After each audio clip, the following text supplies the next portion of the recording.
1 p.m. on Wednesday, March 1st, and I called a meeting on Parks, Enterprise Services, and Culture and the Arts meeting to order. I want to welcome Committee Vice Chair Okimoto, Councilmember Cordero. Pursuant to Section 92-3.7 Hawaii Revised Statutes, this meeting will be conducted as a remote meeting by interactive conference technology, with the following procedures in effect for the meeting. Members of the public will be allowed to provide oral testimony on all the items on the agenda, and when each item is taken up in two ways, in person, the council chamber, and remotely via video conferencing or phone. Before testifying, each person shall state their name for the record and will be limited to a 1-minute presentation on each item. All persons who registered to testify in person will be called upon first. When the timer goes off, please conclude your remarks promptly. Persons who have not registered will be given an opportunity to offer testimony following the registered testifiers. Once all the in-person testifiers have testified, I will proceed to remote testimony and call upon the registered testifiers first. If you are testifying by video conference, when your name is called, please monitor your screen and unmute your audio and prompt. If you are testifying by telephone, I will identify you by the last 3 digits of your phone number. Please listen to the prompt to unmute and press *6. Persons who have not registered and would like to offer testimony, please use the raise your hand feature in the Zoom to be called upon. Some friendly reminders and tips. Video conference from a quiet location if possible. If you are also watching the proceedings on Olelo, please mute your television at the time you are called to testify. When the time on the screen reaches 0, please conclude your remarks promptly. HRS Section 92-3.7 requires that all the votes at remote meetings be conducted by roll call unless unanimous. Therefore, I will first call for objections, and if there are any, I will call on a roll call vote. Written testimony, including the testifier's address, email address, and phone number, will be available to the public as described on the posted agenda. As a courtesy, please turn off all cell phones for the duration of this meeting. Thank you. Also want to welcome Councilmember Tupola. All right, agenda item number 1, review and evaluation of the Board of Parks and Recreation pursuant to Ordinance 17-44, codified as Chapter 3, Article 15, Revised Ordinance of Honolulu 2021 as amended. The committee will review and evaluate the Board of Parks and Recreation and make recommendations to the council on whether the charter provisions establishing the Board of Parks and Recreation should be retained, amended, or repealed. From the administration,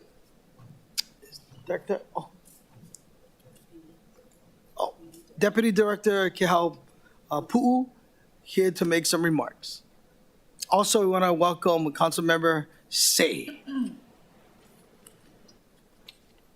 Aloha, Chair Toba and members of the Council Committee. I'm Kehau Pu'u, Deputy Director of the Department of Parks and Recreation. So I believe you have before you our 5-year report from the Board of Parks and Recreation. First thing that I will just address, we are not at this time looking for any revisions or modifications to be made from our charter.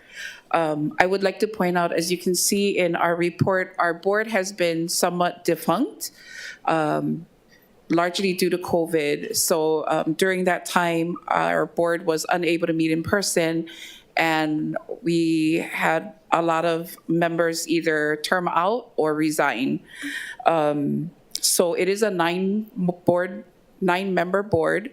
I believe we have 1 member who still remains on the board, and our department director, Laura Thielen, along with Chief of Staff Sam Moku, are actually actively recruiting new board members so that we can restart and reactivate this valuable board. We have commitments from 3 new members, and we are actively seeking, again, other members whose areas or specialties align with parks and the work that we do. So we are still looking for 4 additional members, and hope to have our commission up and running by early summer. We would like to encourage council members, if you have any recommendations or thoughts regarding members, please feel free to let us know. Any questions? Thank you, Director. Is there any questions? Councilmember Cordero. Thank you, Deputy Director. It's just a comment because we did utilize both in the Kalihi Palama area maybe a few years ago, and then most recently with Ho'aloha, as mentioned in the report. The process that the Board of Parks and Recreation goes through. This is not a question. I just want to thank both the department and the board for taking up such matters regarding closures or any concerns from both the Kalihi and Moanalua areas. So I just wanted to express that we have utilized that and it has been helpful for our communities. Thank you. Mahalo. Thank you. Members, questions? If not, we will now proceed with in-person testimony in the council chambers. Clerks, do we have any registered in-person testifier on this item? Chair, we have none. Okay. If there's anyone else in the public who wishes to testify on this item? Good. Clerks, do we have any registered remote testifiers on the item? Yes, Clerk, we do have two. Okay. First, we have Angela Young.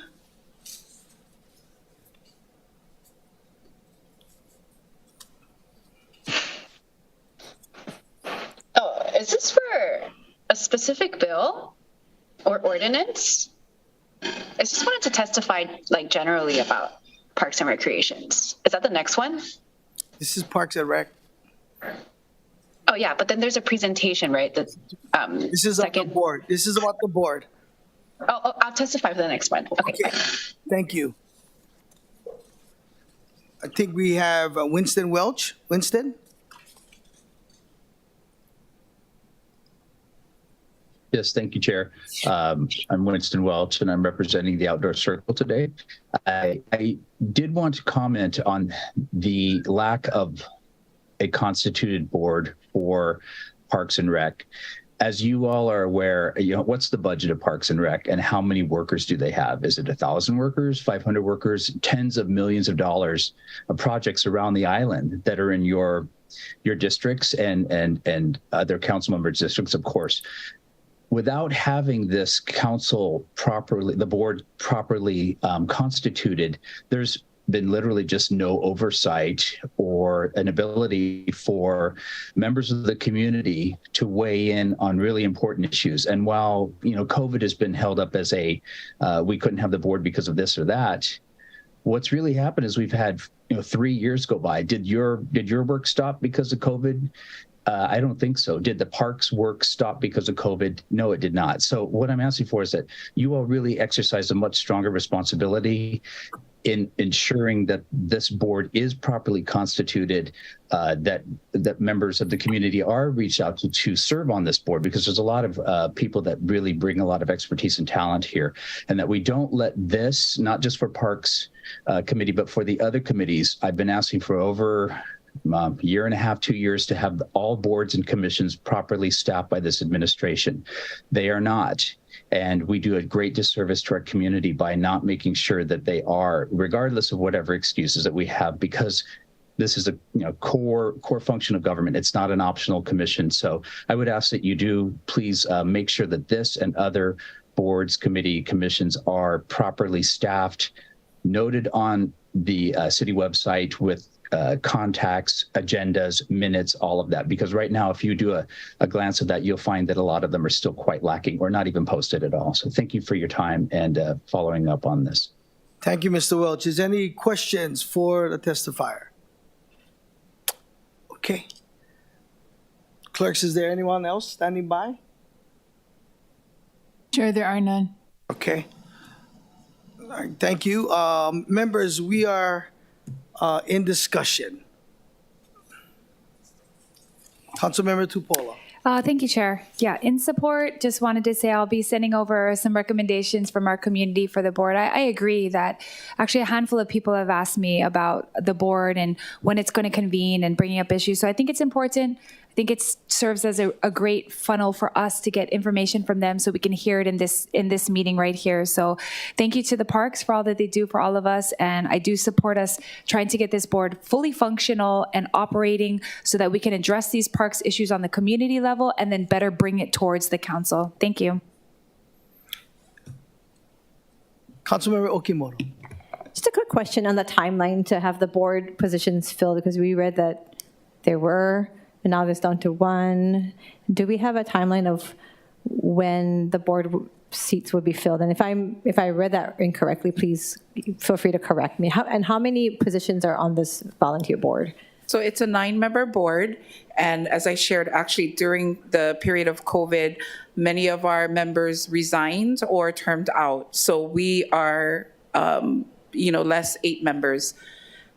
Laura Thielen, our department director, and Sam Moku, our chief of staff, are actively recruiting members. So they've gotten commitments from 3 members. And I will say even that can be a little bit of a challenge, getting people to commit because of the commitment, because of, certain responsibilities you have, even disclosure, things like that can be a bit of a deterrent to getting people to join.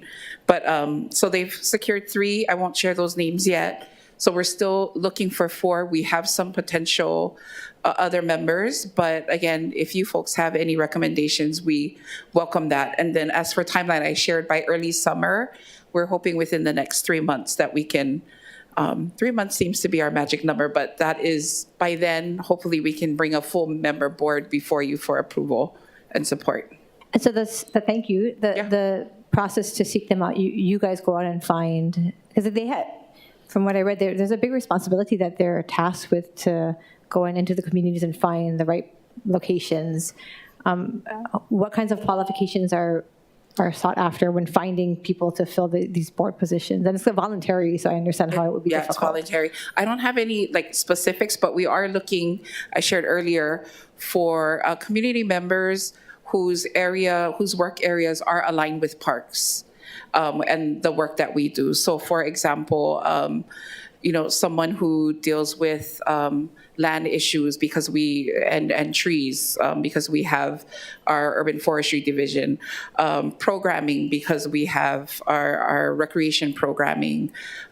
So where there can be alignment and leadership and guidance for our department, those are the areas that we're looking for or seeking people with those kinds of, they can bring value, right, and ideas to our department. As far as specific qualifications, I don't have that on hand right now, but I can check into that because I'm sure there's some level of requirement for all of our boards.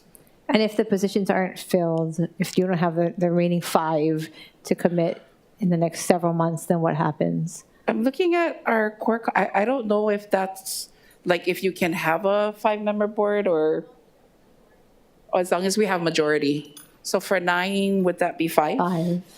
5, yeah. Okay, thank you. Thank you, Chair. Thank you. Thank you.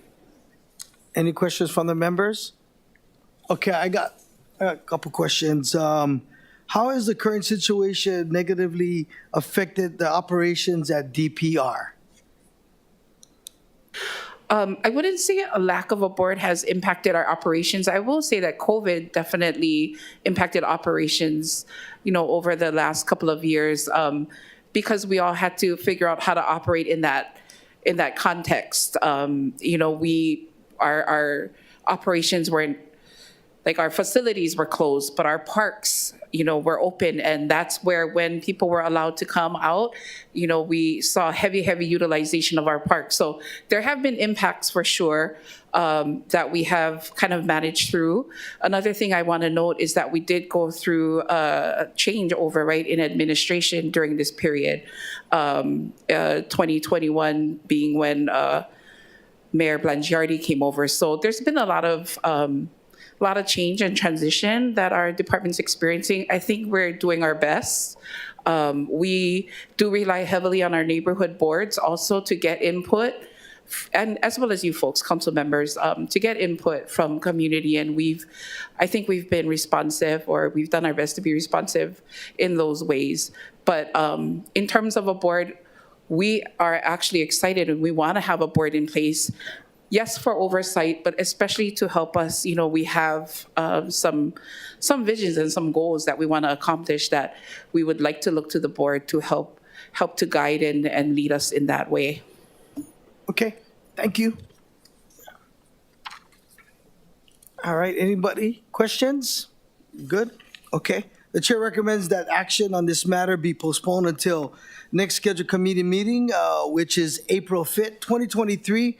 In the interim, the chair will take the matter under advisement and prepare a draft report and recommendations for consideration at the meeting. Any objections? Any reservations? Hearing none, so ordered. Moving on to item number 2, informational briefing.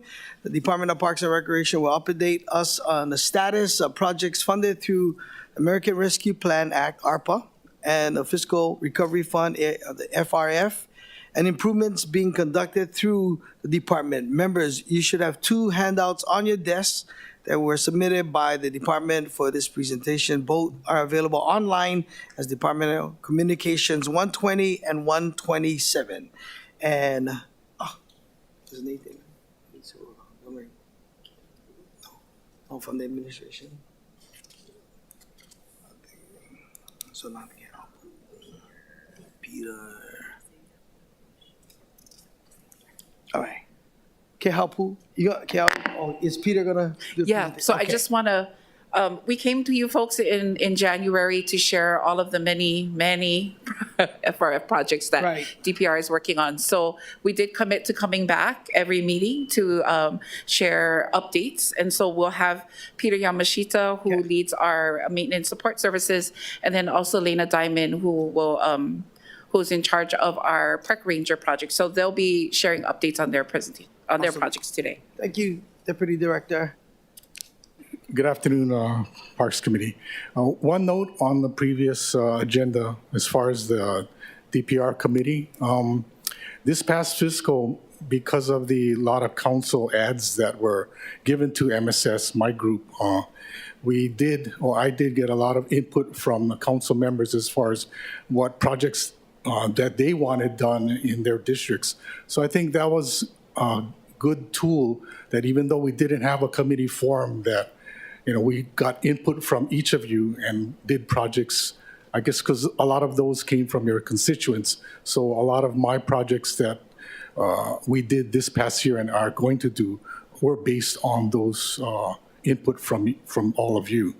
So even though we didn't have a committee, we still do projects for what the community needs and wants. Okay. As Kayal mentioned, my name is Peter Yamashita, and I'm the maintenance support managers at MSS. And I'm here to give you an update on our $2 million ARPA project. And this is called Let's Meet at the Park.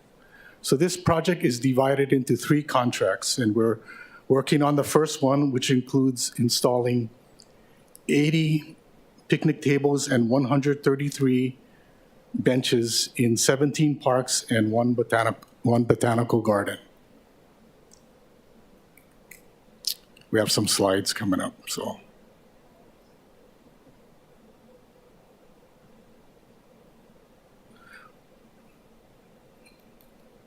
So what you see are the parks in my first contract. And so those are the 17 parks, and the botanical garden is Foster's. So 133 benches and 80 tables will go into those 17 parks and botanical garden. So currently we are determining the locations of the ADA picnic tables and benches.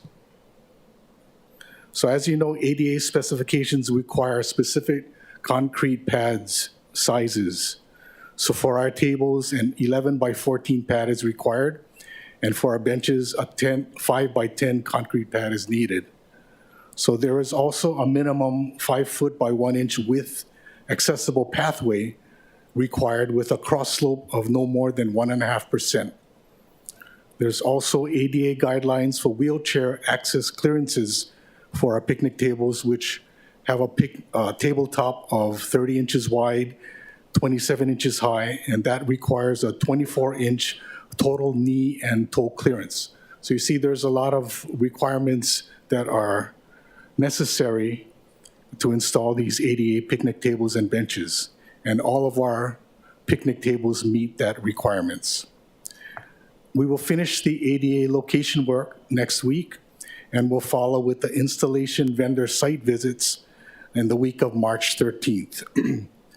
The supplemental scope of work has been submitted to the tables and benches vendor, which is Kane International, and the order for the material will be placed once I receive the deal, which is the delivery order.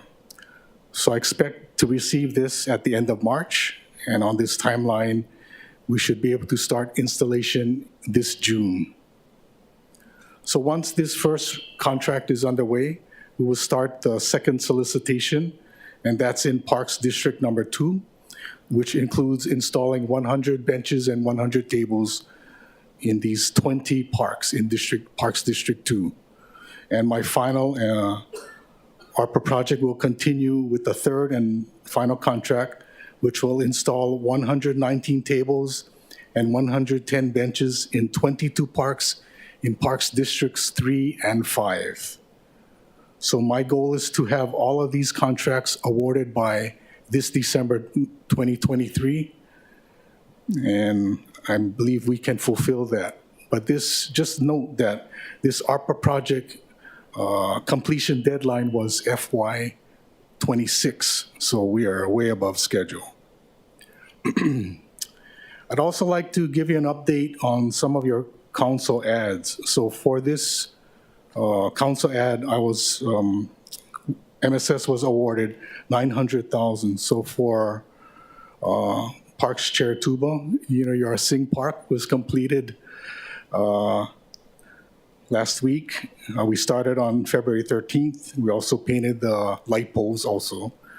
And Councilmember Tupola, Uliava Beach Park parking lot, and that's the Princess Kahanu intersection.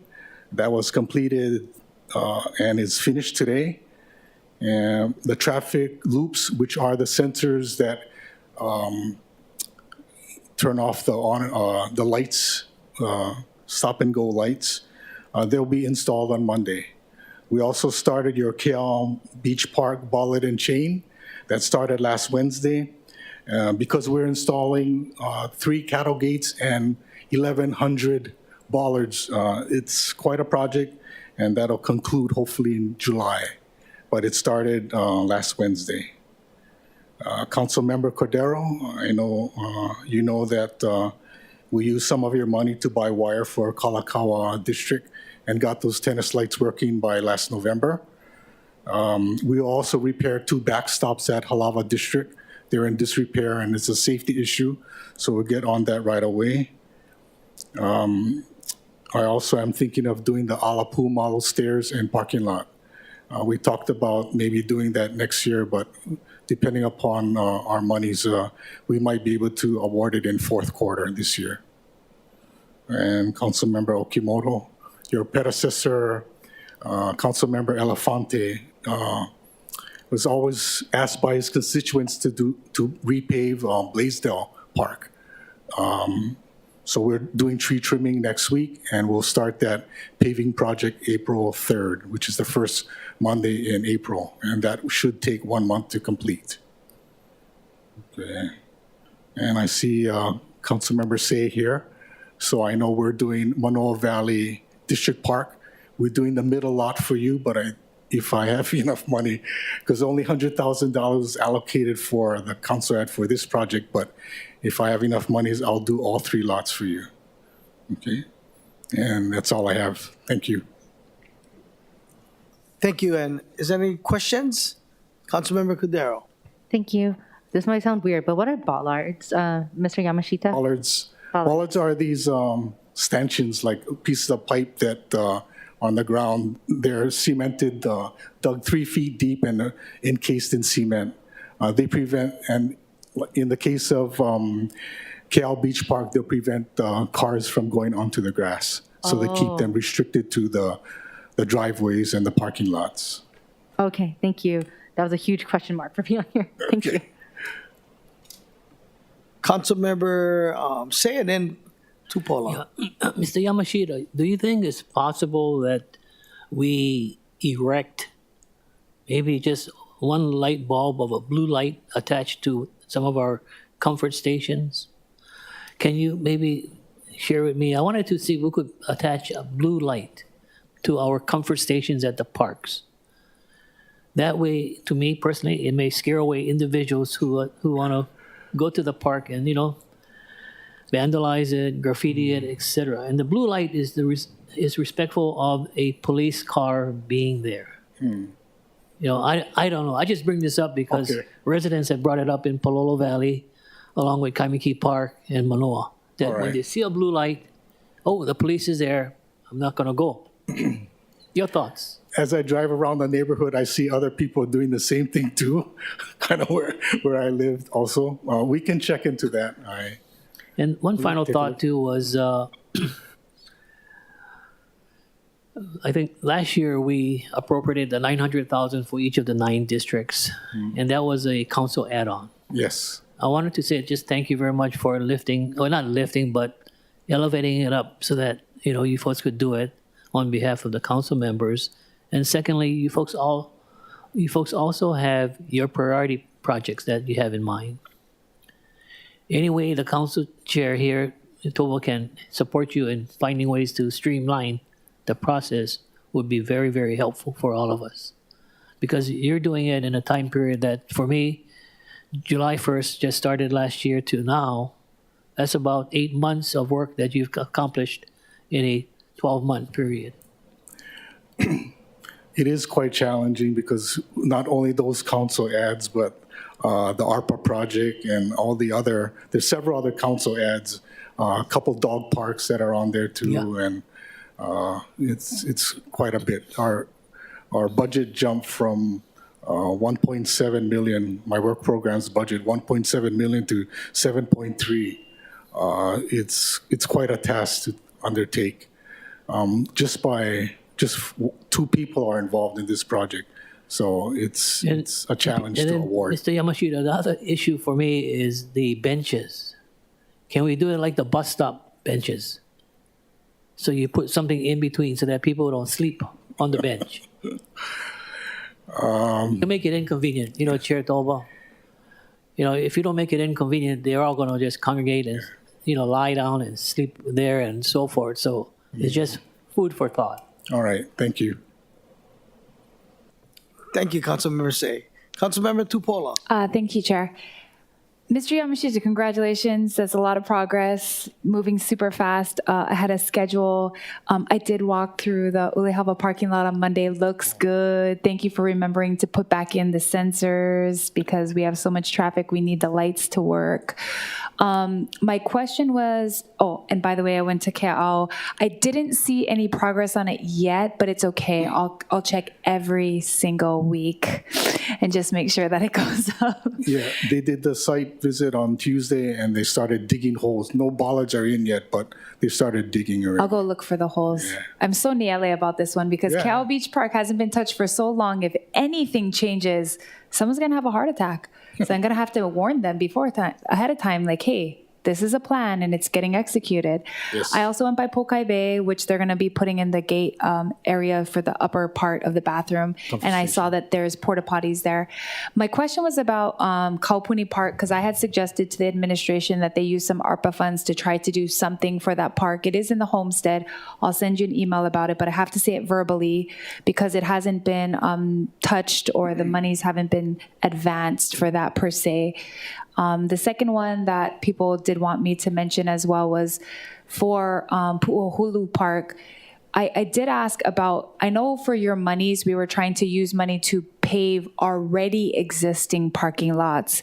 And the director said it was her preference not to use money to create new parking lots, but this one that I'm talking about, it was in the city master plan to have the parking lot built. So if we don't use the monies that you're using, how do I get that advanced? If it's not going to be a priority of parks, then if someone wants to donate it, I just think that the park itself has come along. Over time, the bathrooms came. Over time, the play apparatus came. Over time, the courts were built. But the parking lot is still where you have to drive up onto the sidewalk inside the park, and there's telephone poles around it. So just a thought. I know these monies weren't for that. As far as Kaupuni, actually, I am doing I'm doing bollards in the front. Oh, nice. Yes, and I'm also, we just went up this morning, in fact, and met with our roofing contractors, and we're redoing the roof on the comfort station. Pool Hulu, I looked at that, and I know that needs to be done, but we don't, we're MSS, so we're repair and maintenance. Right. So even though I'd like to, I know they use that area as a parking lot, and I'd love to pave that, but it would need to be designed by DDC first. So Okay, I'll we keep would have pushing to on go that. route. Yeah, because we definitely have enough people in the community that do paving, that they're willing to do it, but I just think we need to push forward with that plan and design. So thank you so much, though, for all your work. Thank you, Chair. You're welcome. Councilmember Okimoto, and then Councilmember Cordero. Thank you, Chair. Hi, Mr. Yamashita. I had a couple of questions. I kind of wanted to know if you could explain to me, this is not a, but this is relating to the pools part of parks. Could you let me know what the process is for determining pool hours and how you staff lifeguards at the pools? Okay, that's not in my. Who could answer that question? And then I had a question about park maintenance after that. So I was just going to say that's out of his wheelhouse. Okay, Pool sorry hours. about that. Yeah, no problem. Well, right now, I think we have set hours for lap swim and open hours, but just open public swimming hours. What we're having a challenge with right now is getting enough lifeguards hired. So that's a big challenge. A lot of times we're having to close our pools because of staff shortages. If we had more staff, we'd be open longer. So that's one thing I will share. Another thing is that we are actually looking at our pool hours. We would like to be more consistent across the island as far as our, open facility hours, because they do tend to differ from district to district. Again, some of that is also tied to staffing, but that is something that we are currently actively analyzing across the island. And the lifeguard shift would be, is it like a 4-hour shift? They're part-time employees? Well, they're part-time, yeah. So it varies, part of it depending on their availability, I think. I might be making that up. We do have some full-time lifeguards. It's not a large number, though, so we are heavily dependent on our part-timers. I don't know do you know what our hours are? I think it varies, but normally part-timers, you stay under 20, right? Do each individual pool, or I guess area pools, have someone, are they the ones who are in charge of setting the hours for that area or for that community pool, or is it from you guys? Yeah, I believe so. We have pool managers, and so they set the hours. Again, we do strive to have consistency across like lap swim. So I think we have certain blocks where it's the same across the island. Anything on top of that is dependent on availability to staff the pool. But that is a really great question, and something that we're also looking at. Like, is it, again, is it district by district, or do we, we want to build more consistency and kind of have more consistency, access for the user, like just, I'm at a loss for words, but basically consistency, they'll know what to expect, and that's more common across all of our pools. We're just... How are you guys what are you doing to try and achieve that? Is a manager in charge of just one pool or multiple pools? It might be multiple, and we have, how many pools do we have? We have 21 pools across the entire island. Pool managers, pool staff, and normally they would be responsible for recruiting and getting their pools staffed. So the managers are in charge of going out there. They set the hours and they find the lifeguards and Yeah, I mean, yeah. and who directs basically. them? So you said you're trying to get something more uniform. So who's training them so that there's consistency where possible? So again, that's an area that we're trying to work on. They report to their district, the district line. So we have district managers. We're divided into 5 park districts. And, leading each district, we have a district manager who has a maintenance superintendent and then a recreation supervisor because, we do both. And then we have our administrator. But so again, this is an area that we're working on. Okay. Yeah. Thank you. I had one more question just because I get a lot of text messages and emails about the park maintenance. And my Mililani people, they love to have our grass cut. So who could answer my question about that, what the schedule is like and how we can go back to our constituents and best let them know? Because I'm guessing I'm not the only one that has emails and messages about the grass. You can send it through a riser. We do. Any questions? We Yeah. do, but then it kind of gets lost in the system for a little bit, so. Well, Is there a schedule that's set? I was told there is a schedule, and how closely followed is this schedule? Is it a schedule for the pool or the park hours? This is for park maintenance, like grass cutting and making sure that the parks are clean. Yeah, that's very district specific, and I think that's District 5 where we just did a reorg because it was a very large district, and so it was a very large district. We are trying to better staff both districts where, we split them. We split one of our districts into 2. So that's District 5 and District 3, and are still getting our staffing levels and equipment levels up to par. But the specific DM is not here, district manager. So I would say use in general, Riser. you guys have can follow up through email. Okay. In general, you have a schedule. That's the goal, is to have a schedule of when in each district They do. there's maintenance happening. Yep. Okay, thank you. And I want to thank you guys. I'll thank my predecessor for the Blaisdell Park. I'm excited for, this thing the community has been wanting. So thank you for working on that. I'll let Senator Elefante know that you guys worked hard to finish what he started. Thank you. Thank you, Chair. Thank you. Councilmember Cudero. Thank you, Chair. This question is for Mr. Yamashita. Can you just go over the schedule again, please, for when you anticipate to do the second contract and the third contract? And I was writing it down as fast as I can, but for the second contract for District 2, that would be 100 benches and how many tables? 100 tables. 400 tables. No, 100 tables and 100 benches. Oh, okay. And what's your timeline for that, to have a project list, maybe? So that project, that contract includes 20 parks.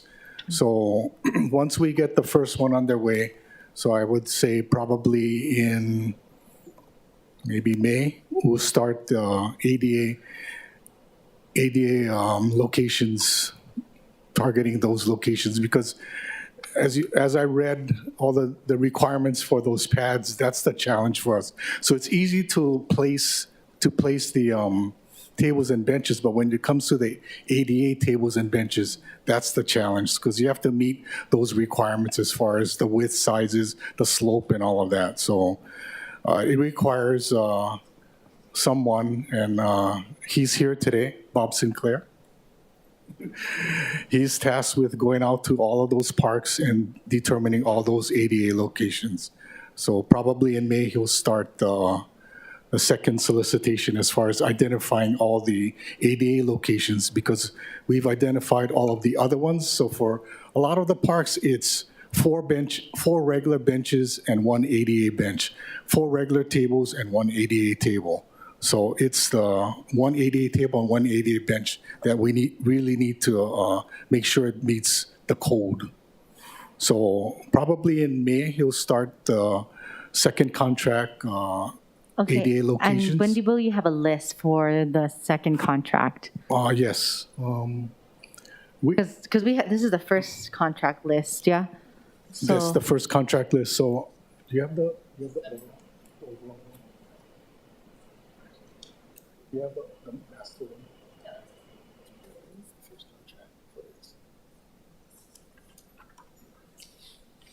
So what you see there is the master list. Those Oh, the are master list. Okay. That's all, the whole contract. So those are 66 parks altogether. So all three contracts encompass 66 parks and one botanical garden. Okay, so basically, out of the 66 parks, the list that I should just be looking at, which will be in contract 2, or the second contract, is basically the District 2 parks then, yeah? Yes. Okay. Yes. And then the remainder will be District 3 and 5 Yes. for the third. Okay, Yes. got you. Okay. Understood. Thank you. You're welcome. Peter. Thank you, Councilmember. I just wanted to say thank you. Such an encouragement, when the community respond the way they did with us Sing Park. So I just wanted to say thank you so much for your hard work. I appreciate you. I think, Ms. Diamond, are you going to come up to do a presentation?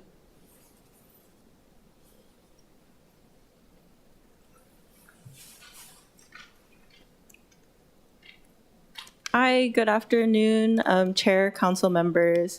My name is Lena Diamond. I'm the Park Ranger Manager. So today I'm going to provide you our quarterly update for the Park Ranger project. So before I talk about our progress, I'd like to take some time to talk a little bit more about the project itself, because we've been noticing there's been a little bit of a misunderstanding with some of the things that we're trying to accomplish here, and why we're doing it the way that we are. So I thought this would be a good opportunity. So the lead up to this project has been a long time coming. As we know, the parks have been facing a lot of different issues over the years. And in addition to that, with HPD's about 300 vacancies, it's been hard for park rules to be enforced. So essentially, this project is a way for us to focus our efforts on trying to find a remedy on our side that we can, alleviate the issue. So to reiterate why we're calling this an assessment, the park rangers won't have any enforcement powers during this project. And as mentioned in the project objectives, we are continuing to strengthen our partnership with HPD, which is a pretty important facet considering they will remain our enforcement arm for now. In addition to that, we're trying to emphasize on the data collection aspect of this project. So realistically speaking, going off of anecdotal information is not really an effective means of trying to create and implement any sort of long-term solutions.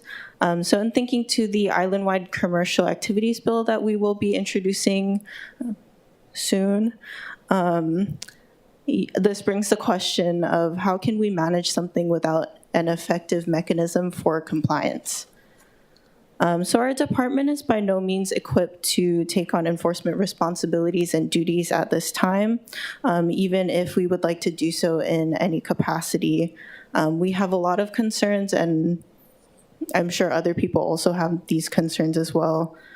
So this brings up the general question of how do we build an enforcement system within the Parks Department? Of course, this isn't a new idea or concept. We see this on Maui, on Kauai, and then other states.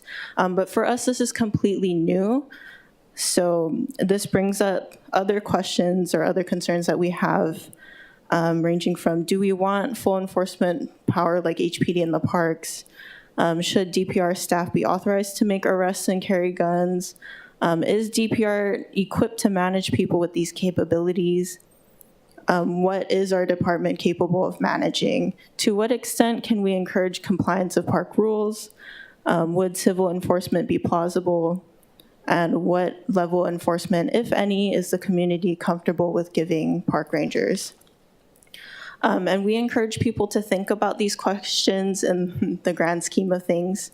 And again, to jump into anything without any forethought and proper planning would be quite a disservice to everyone. So there's a lot of people who have their minds set on the idea that we're going to be doing enforcement throughout the duration of this project. But again, we don't have the power nor the structure to support that at this time. And the point of this project is to give us a better understanding of what our options are with regards to, what our exact needs are, and what would best fit those needs, as well as how to meet the demands of these needs in whatever capacity is sustainable and appropriate for our department in the long run. So to kind of go over our objectives again in a little bit more detail, we're going to be gathering data and identifying hotspots. Again, this is probably the most important aspect of this project. So thinking back to the questions we raised, whatever we decide is a better fit for us, we need to better understand what our violations are and be able to categorize them appropriately. For example, park violations right now are considered criminal. So if we were to shift some of them over to civil violations, we would need to know what those exact violations are that are considered like nuisance violations to the community. Then we can decide what the appropriate reaction would be on our side, both in terms of the penalty and response. Moving on to the next one, strengthening our partnership with HPD and expanding our partnerships with other stakeholders. Again, HPD is still our enforcement arm for park rules until we're able to present recommendations to all of you that may result in implementation. So in our ongoing efforts with HPD and other agencies, we're able to gain this holistic perspective on, how our agencies or departments react or interact with one another. To what extent do we interact? To what extent we should be interacting, as well as figure out ways that we can work in tandem with one another on park issues. Following that, we have our researching other enforcement systems and processes. So having these discussions with other agencies allows us to understand how they got their system set up, what they do to maintain it, how they follow it, things like that. And of course, the culmination of all of these efforts, we will be sharing at the end of these 2 years, and then along with whatever revisions are needed for our rules to move forward from there. And I've been speaking pretty generally about our issues in the park. So we felt it was a good starting point for us to start with unauthorized commercial activities, given the fact that there are both rogue and legal commercial activities that are in the parks. So if we can get a handle on these, we can then move forward to identify other nuisances or like other violations that may be considered nuisances and work from there. Or any violations that don't necessarily require HPD's involvement. And with the Island-wide Commercial Activities Bill, again, it's important for us to do all of these objectives or goals in this project so that we have a clearer understanding of what we'll be able to do on our own, so we're not passing anything that's not enforceable. So to finally talk about our progress on the project. So in January, I talked about that we were going through interviews and that our survey was in draft formed and that we were reaching out to other agencies. So by the end of this month, our application portal for our Park Ranger 1 positions closed on the 17th of February. And then we wrapped up all the interviews last week, Friday. And so we're in the middle of the selection process, and then that'll move forward to HR and whatnot. As for our surveys, so they were finalized. What we have is pretty good. It's been through a couple revisions. And so I think on your handouts, it might say March 1st to 31st. We've had a bit of an edit to that. So we're gonna have it open from March to April. And our release date will be sometime next week. We just wanna make sure that we have the proper promotion for it so everyone in the community knows about it and is able to take the survey during the time that it's open. And we'd love to hear from as many people as possible, so I encourage everyone to take the survey because it's impossible for us to be everywhere at once. So hearing from the community directly means that we can have this idea of what's going on everywhere. As for the next quarter, So again, the survey is going to close sometime in April. After that, we're going to do the analysis of all the results, and this is the community survey and the park staff survey, which is distributed internally. And so by this time, we're hoping that the park ranger 1 positions are all filled, they're on board, and that we can have them out in the field sometime during the second quarter. And of course, our outreach to other agencies is still ongoing. So that brings us to the end. Thank you for your time and attention. If you have any questions, I'm here. Thank you, Ms. Diamond. Members, do we have questions? Councilmember Tupola. Thank you, Chair. Quick question in regards to the civil versus criminal penalties. So I see all the questions. Last month, you guys said you guys are still trying to decide that. You're sitting down and you're discussing it with court counsel, with HPD. Who are you discussing it with? So we've been having these conversations with HPD. I don't think they would be very open to us also doing criminal. So I think we're leaning a little bit towards the civil side. But again, this is dependent on what our needs are and what we can work out with other agencies. Yeah, my recommendation would be to also meet with the prosecutors and public defenders. So we have community court in Waianae, and part of what we do is handle a lot of the citations that have come from closed park closures to homeless individuals, right? Mm-hmm. So I think in the realm of discussing like what is effective, because the prosecutors and the public defenders are dealing with people who have multiple citations for park closures, like I think they would be good. I mean, I'm not saying the police don't know, but on the prosecution side, when you're helping an individual with an ID or get into work or all of the things that have been done because of these citations, I think they would be a good frame of reference for you guys to know like which ones are working, which ones aren't, because of course a lot of these are not being heard in court either. So it's not very helpful, to be honest, that the citation is giving them a court date and no one's going to court. So it is kind of like a revolving door that I'm sure they would have a lot of insight for you on, and we can connect you with them. Definitely. Thank you. Thank you. Thank you. Members, any questions?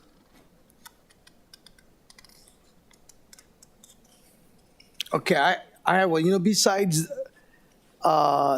collecting, I'm sorry. Councilmember Say.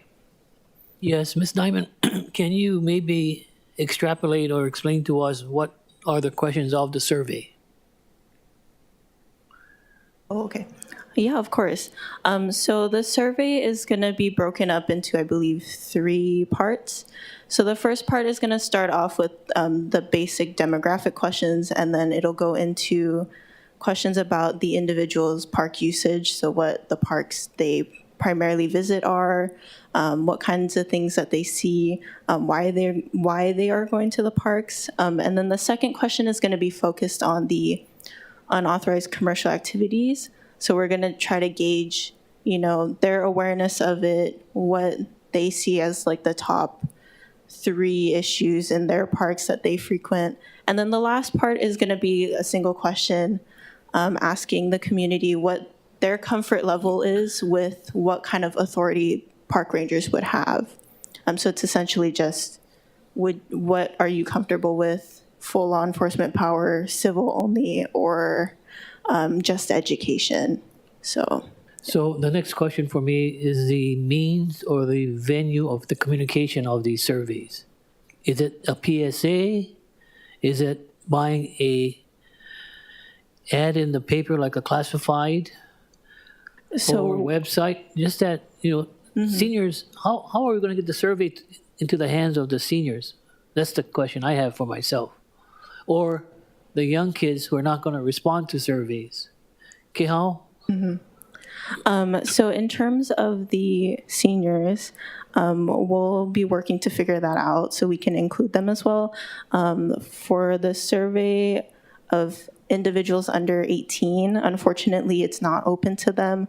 And this is just due to them not being able to give consent without a parent with them. And this is just standard survey protocol. And then we are gonna, so program information officer will be putting out a media release regarding the survey, because again, we want to get as much public input, and not just from our current park users. So we do have ability to send out to those who are kind of like in our system, but we want to see what those who don't participate in our programs have to say as well. So a media release is set to go out, is it next week? Next week, Nate Sirota, he's our PIO. He does a really great job of getting the word out. He blasts all over social media, IG, Nextdoor. So that's how we'll get it out. And then I guess we can talk about, how do we provide access for those who don't have access to technology. For other things, we have just had paper surveys available for pickup. So that could be something we'll consider. We'll think about that one. Thank you. Now, it would be nice that all of you go and attend all of the Oahu County neighborhood boards in the promotion of the survey. Yeah, that's a great idea. And we did, never mind, wrong project. I was going to say we sent out a letter, but it's something else. I want to welcome Council Chair Waters. I have questions, but you can make no. Okay.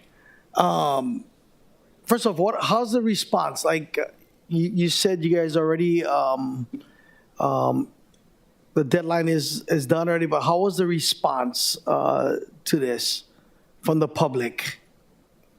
You guys had a lot of applicants. Oh, yes. So we did get quite a few.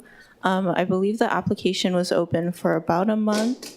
We did have some recommendations come in beforehand, but I think we got about maybe 30 applications in. And so we went through those. We did have a few no-shows, so that number is a little bit less. I'd say 24 about. So. Awesome. Okay, so I know part of it is collecting data, but what if you obviously see somebody breaking the rules? Like what are you guys gonna do, like, to educate? Are you guys just handing out a pamphlet, or are you going, hey, you shouldn't be doing that? Because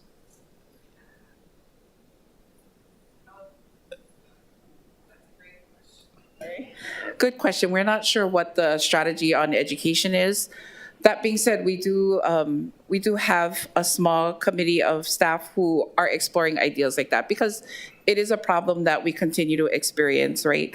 And so they've thought about pamphlets.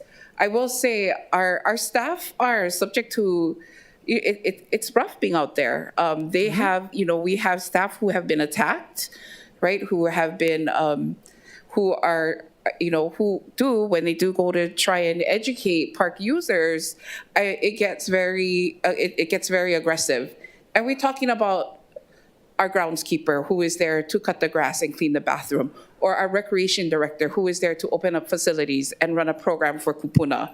And so they are constantly faced with these situations every day. Every day. So they already do try to make effort where it feels safe, but safety is a huge concern. And so they are exploring ideas. So it's funny that you brought up pamphlet, because there is one idea, that has been brought up from staff on the ground, that is there something that we can just hand to them to say, hey, you're not supposed to have your dog in the park. Here's our rule about it. But I think that will be maybe part of what the project can help us figure out.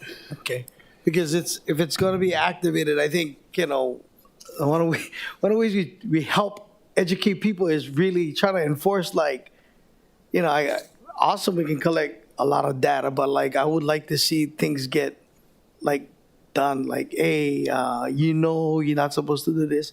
And I think that's part of the training, right? Is that knowing how to diffuse somebody that's aggressive. So that's just my thing. I just wanted to know. I know Council Chair Waters, you have questions? I do, and I just want to follow up on what you're saying, because I agree with you wholeheartedly. I mean, we don't need to overthink this, right? Dress up someone in an official-looking uniform, like the park rangers at the volcano on the Big Island, right? You look official, and someone just to enforce the park rules. Hey, by the way, sir, you cannot have one bonfire at Kaimana Beach. You need to put that out. And then, if they don't, have the park ranger call the cops, right? So you don't need to call the cops every time. Excuse me, ma'am, you cannot be taking a shower in the sink in the bathroom because you get kids outside waiting to use the bathroom, right? Just somebody there, official, to say, pardon me, you cannot do that. But I get what you're saying because I talked to the parks guys in my district and they said the same thing.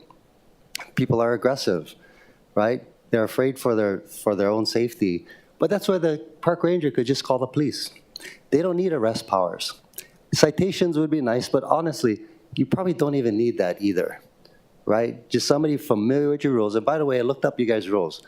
It's voluminous, right? So whoever got this job is going to have to do a lot of studying. So that's going to be difficult. But again, I really don't think we need to go into all this data collection and whatnot. All you got to do is go outside in your park and you can see for yourself what's going on. You know what I mean? Now, having said that, I want to thank you guys. Mr. Yamashita, thank you for your hard work and help. I was listening outside, but really, really good work. Thank you. Thank you, guys. Kaimana Beach, finally we're getting one shower fixed over there, so thank you guys for that too. Thank you for the park benches, the backstops in the baseball fields. Really appreciate all you guys' hard work. So thank you, Chair. Thank you. Any questions, members? Okay, we will now proceed with in-person testimony in the council chambers. Clerk, do we have any registered in-person testifiers for this item? Chair, there are none. Okay. What's this? Hold on, next page. Clerks, do we have any registered remote testifiers on this item? Chair, we have one. Okay. Getting one shower fixed over. Aloha, Chair, Vice Chair, and the committee. Angela Melody Young, testifying to provide comments. And yeah, I just want to focus on the positive things for Parks and Recs because I don't think complaining is productive or solution oriented. As an active grassroots which provides in various capacities for our community, CARES has been very involved in various Parks and Recs events and activities. I'm glad this ain't like a VIP thing, it's a community resource where anyone can get involved. So Parks and Recs hosts a variety of events such as the Mayor's Craft Fair, which we attended, and this event is specifically hosted by Booth Park and their seniors. All the seniors come out and display their arts and crafts. They get to make a little money for their side hustle. The seniors from Lanakila Multipurpose Center utilizes Parks and Rec's open court system developed to play pickleball for free with their senior community. But there's no schedule, so that was kind of difficult to navigate. For me personally, as someone who works closely with children, we're committed to providing the most engaging educational experiences for our students. So of course, we participated in Parks and Rec's art contest for So a Day for Memorial Day. These are all the children and their drawings.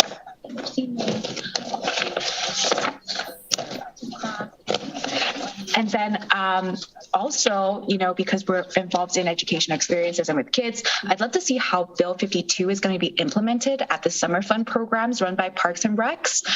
Because since the legal parameters set by Bill 52, which is the anti-bullying law, the city departments will be subjected to abiding by the anti-bullying law, which says that, bullying is unlawful and there will be consequences. So since bullying is very prevalent amongst children, and especially there's going to be a lot of children at summer fun programs, I'd love to hear about the progress of the implementation of Bill 52. Awesome. Thank you. Thank you. Love your ears today. Have a nice day.